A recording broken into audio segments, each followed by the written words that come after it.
नमस्कार, news for nation देख रहे हैं आप। मैं हूं आपके साथ रश्मि। दशहरा में श्रद्धालु इस बार पंडाल में मां दुर्गा की प्रतिमा के दर्शन तो कर पाएंगे, लेकिन मेले का लुत्फ नहीं उठा सकेंगे। आपको बताएं कि इस बार भी मेले लगाने से मनाही कर दी गई है, यानी कि पंडालों में मां दुर्गा की प्रतिमा तो लगाई जाएगी, लेकिन मेले का आयोजन नहीं किया जाएगा। इतना ही नहीं, कई तरह के दिशा निर्देश भी दिए गए हैं, जिसके तहत ही दशहरा जो है वो संपन्न कराया जाएगा। आपको बताएं कि जो कोरोना संक्रमण का खतरा है वो अभी टला नहीं है, और यही वजह है कि कई तरह के दिशा निर्देश जारी किए गए हैं। आपको बताएं कि पिछले बार भी कोरोना की वजह से दशहरा मेला नहीं लग पाया था, लोग मेले का लुत्फ नहीं उठा पाए थे, और इस बार भी कुछ ऐसा ही नजारा देखने को मिलेगा। ऐसे में क्या कुछ दिशा निर्देश जारी किए गए हैं, क्योंकि इस बार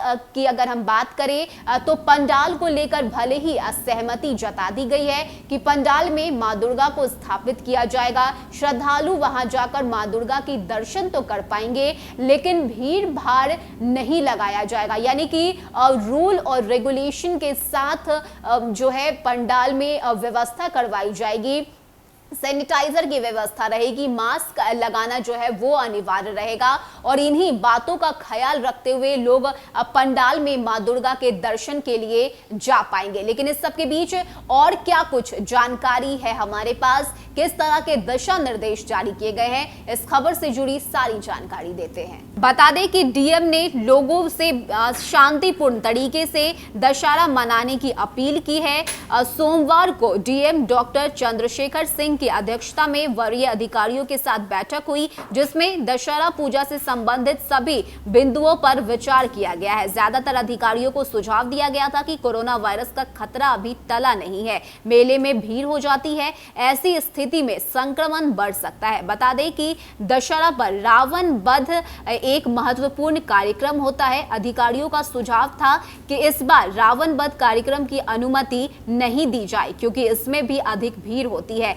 कालिदास रंगालय में रावण वध कार्यक्रम छोटे पैमाने पर होगा, जिसकी लाइव वेव कास्टिंग की जाएगी। इसके अलावा जिले में कहीं भी रावण वध कार्यक्रम नहीं होगा। प्रशासन ने आतिशबाजी पर भी रोक लगा दी गई है। बता दें कि जिला प्रशासन ने प्रदूषण नियंत्रण बोर्ड और नेशनल ग्रीन ट्रिब्यूनल के निर्देशानुसार नदियों में मूर्ति के विसर्जन पर रोक लगा दी है। इसके लिए जिलाधिकारी ने नगर निगम के अधिकारियों को निर्देश दिया है कि मूर्ति विसर्जन के लिए कृत्रिम तालाब बना दे, ताकि पूजा समिति के लोग सुविधाजनक तरीके से विसर्जन कर सके। यानी कि कोरोना के खतरे को देखते हुए इस तरह के दिशा निर्देश डीएम की तरफ से जारी किए गए हैं। आपको बता दें कि पंडाल लगाने की जो सहमति है वो दे दी गई है, लेकिन इसके साथ ही साथ प्रोटोकॉल्स का भी पूरी तरह से ख्याल रखना होगा। खास बात यह है कि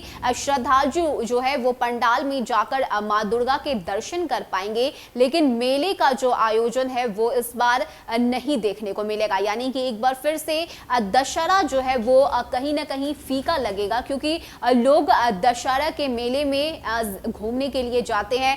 बच्चे जो है उनके चेहरे पर रौनक आती है जब वो दशहरा का मेला घूमते हैं, लेकिन इस बार भी ये रौनक जो है नहीं देखने को मिलेगी, और कोरोना की वजह से इस तरह के दिशा निर्देश जो है वो जारी किए गए हैं। लेकिन इसके साथ ही रावण वध पर भी मनाही कर दी गई है, यानी कि पटना में इस बार रावण वध कार्यक्रम का भी आयोजन नहीं होगा, और जिन जगहों पर पंडाल लगाए भी जाएंगे वहां पर शांतिपूर्ण तरीके से सारे कार्यक्रम जो है वो किए जाएंगे। लोगों से भी इस बात की अपील की जा रही है कि आप शांतिपूर्ण तरीके से और साथ ही साथ प्रोटोकॉल्स का पूरी तरह से ख्याल रखते हुए ही पंडाल में मां दुर्गा के दर्शन के लिए पहुंचे। यानी कि कोरोना का जो असर है वो इस बार के भी दशहरा पर देखने को मिलेगा, और यही वजह है कि इस तरह के दिशा निर्देश डीएम की तरफ से जारी किए गए हैं। फिलहाल इतना ही। ज्यादा अपडेट के लिए आप बने रहिए न्यूज फॉर नेशन के साथ। नमस्कार।